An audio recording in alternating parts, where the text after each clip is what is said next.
The year is 1933. The time is 7:30 a.m. The temperature, a bone-chilling 20 degrees. The place, a lonely Italian forest. 20 miles to the south, the population of Milan is getting their wake-up call.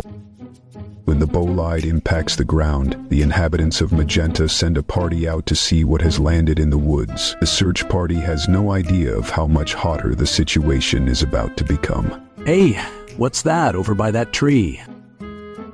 That's when they discover the body of the dead pilot. Mamma mia!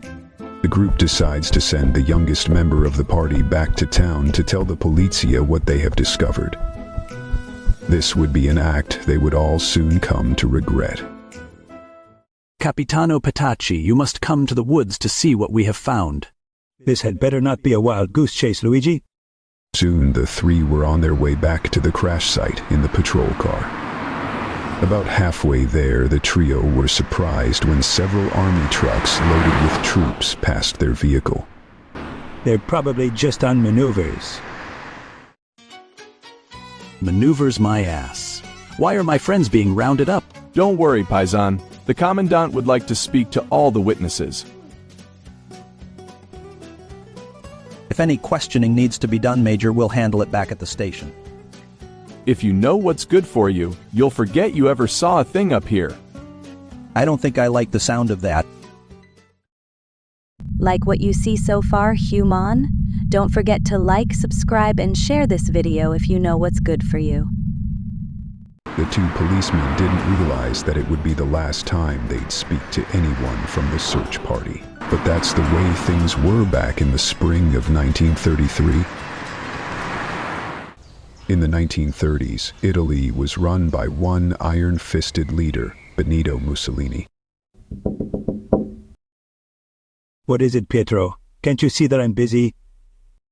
Sorry, Your Excellency, but this is a matter that couldn't wait. All right, what is it then? Early this morning, a strange aircraft came down just outside of Milano. While damaged, the craft, which was still partially intact, was quite unusual. It's probably something that the Germans are working on. I can assure you that the pilot was not German.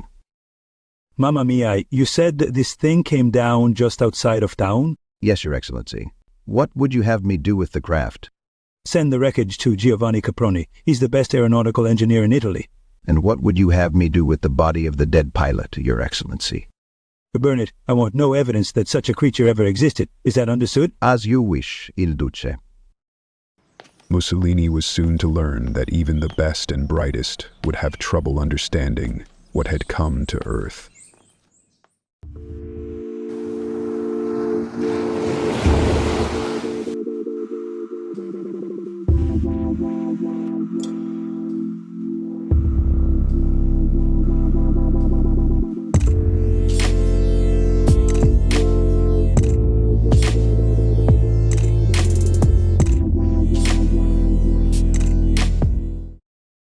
In 1930s Italy, the coming World War was still years away, so it came as something of a shock when an army truck pulled up just outside of Caproni Aeronautica,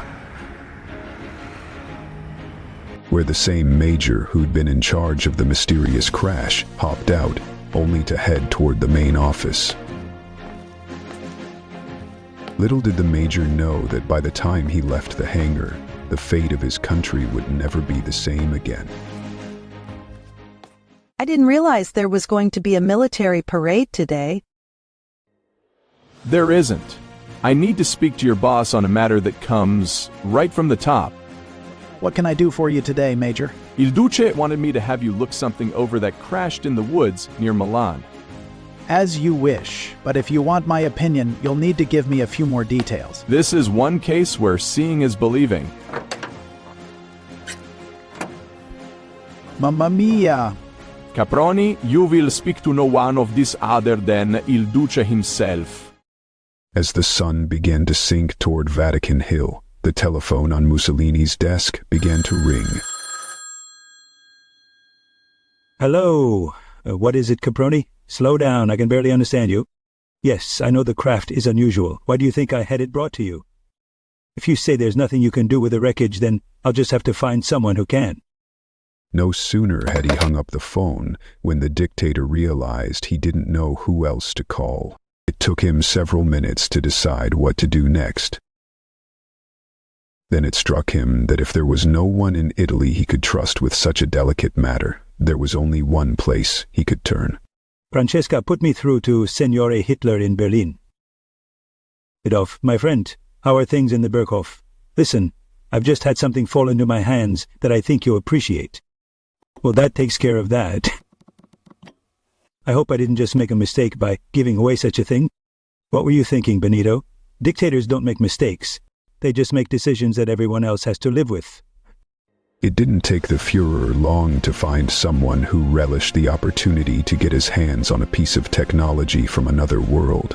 While it would take the Wehrmacht several years to put some of the craft secrets to use, by the midpoint of the Second World War, German missile technology was second to none. At the war's end, some of their best and brightest rocket scientists would help another country deposit 2 grinning farm boys on the moon.